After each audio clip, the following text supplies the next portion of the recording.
se propose de bloquer les Auchan qui ne payent pas d'impôts et qui font 400 000 € par jour. Les entreprises qui appartiennent à Mini, on devrait les bloquer. Lactalis aussi, qui est en liquide, qui écrase les coopératives. On doit bloquer toutes les entreprises qui détiennent le maximum de capital.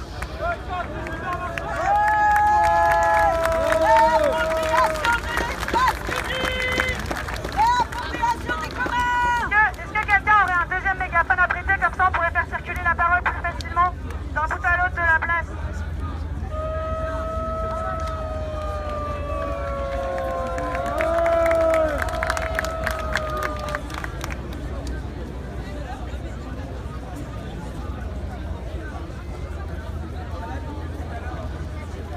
Bonjour.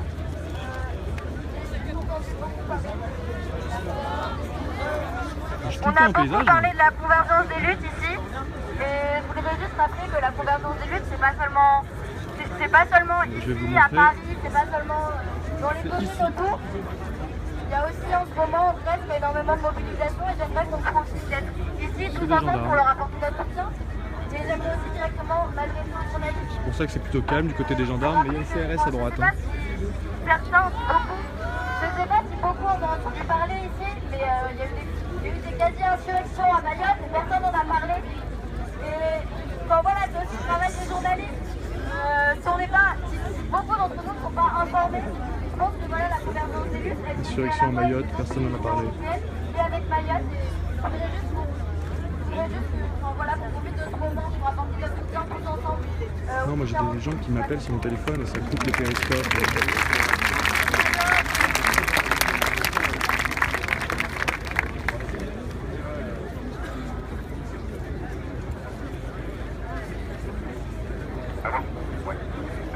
Alors, moi, pour le milieu, je voudrais parler d'abord de Nuit debout. Là, c'est bon, vous m'entendez? Oui. Merci. Alors, moi, tout d'abord, je voudrais parler de Nuit debout. Nuit debout, d'abord, c'est un mouvement du peuple. On ne veut pas de récupération ni politique, ni médias, ni syndicale. On a eu quelques problèmes aujourd'hui au niveau des manifestations. On ne veut pas de récupération de ces trois parties-là, déjà de base. On a décidé ensemble et après on verra par la suite. Ensuite, moi je voudrais parler par rapport aux casseurs. Voilà, il y a des casseurs, oui, il y en a. Et malheureusement, il faut les accepter. Voilà, parce qu'il y en a qui sont pour la paix, il y en a qui sont pour la guerre. On fait comme on veut, voilà. Il faut accepter tout le monde. On est un mouvement de peuple, tout simplement. Et je pense que maintenant, il est temps d'attaquer pas que les policiers, parce que aussi c'est des êtres humains, ils ont des ordres. Voilà. Et je pense qu'il est temps d'attaquer les médias, il est temps d'attaquer la politique, et il est temps d'avancer un peu dans toutes les rues de France. Il est temps que Nuit debout s'expatrie. Voilà.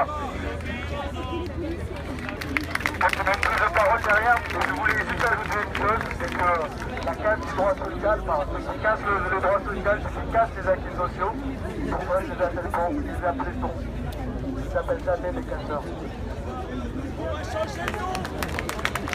Bonjour, je m'appelle Maël. Alors c'est super parce que je vais réagir par rapport à ce que la personne avant disait vis-à-vis de la violence. Et comme la personne en a reparlé juste avant, bah, ça tombe bien. J'aurais trois choses à dire vis-à-vis du rapport des luttes avec la violence. Premièrement, une simple petite phrase, il ne faut pas non plus tomber dans la romantisation de la lutte armée violente. Deuxièmement, la convergence des luttes, ça passe aussi par convaincre les gens qui ne sont pas convaincus. Par exemple, ici on est dans le 15e arrondissement, il y a des gens qui sont dans le 7e arrondissement, pardon, je suis de nature, donc je connais pas. Et du coup, ces gens-là, effectivement, ils vont réagir un peu bêtement, mais effectivement, s'ils voient de la violence, ils ne vont pas avoir envie de réagir. Ils n'ont pas envie de réagir, c'est des riches. C'est aussi permettre de faire revenir des gens au sein du mouvement qui ne seraient pas venus si la lutte reste uniquement violente. Troisième chose, on dit souvent que seuls les rapports de force permettent d'obtenir des choses, que seules les luttes armées, les luttes violentes permettent de rapporter des choses. Je veux rappeler simplement trois grands moments.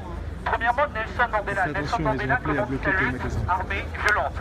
Nelson Mandela abandonne la violence en prison et c'est quand il abandonne la violence qu'il obtient la chute d'un régime raciste et discriminatoire.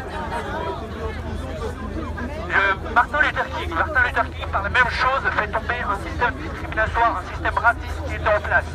et c'est pas un boycott qui a fait tomber la lutte de la discrimination des Noirs aux La loi est États-Unis. passée. Troisième chose, Gandhi également Et par une lutte non 49.3 sans violente. motion de censure. La motion de censure refusée. C'est possible d'atteindre des choses par des luttes non violentes.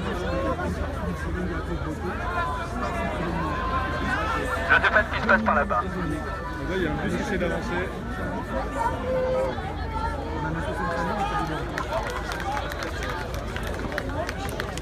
Donc, il ne faut pas tomber dans l'idée que seuls les luttes...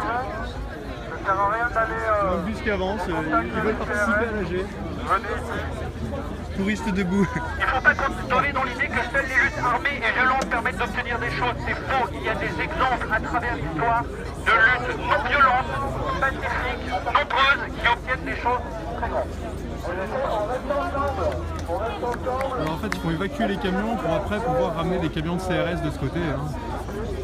On reste ensemble, on reste assis, on ne répond pas à la provocation politique de l'autre côté. Toutes les provocations.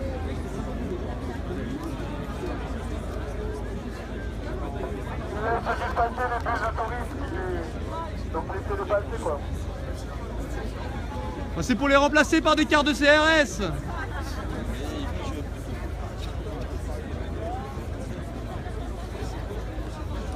Je préférais l'open tour. Hein.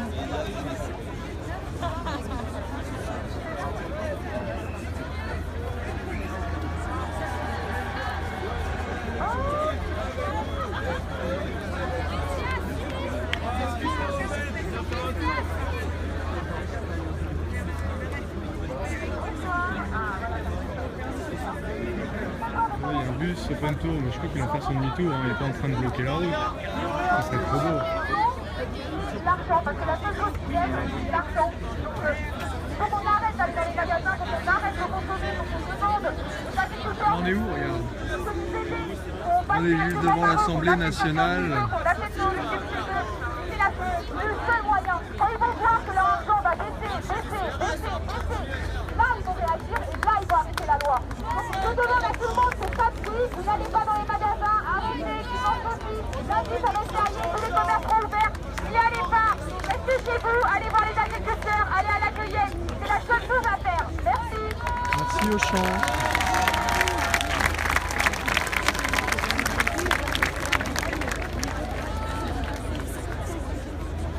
Bonsoir à tous. Un tour de parole, donc excusez-moi. De mon point de vue, ça fait plusieurs mois ça fait plusieurs semaines que je suis à la debout, ça fait plusieurs semaines que j'assiste à des manifestations.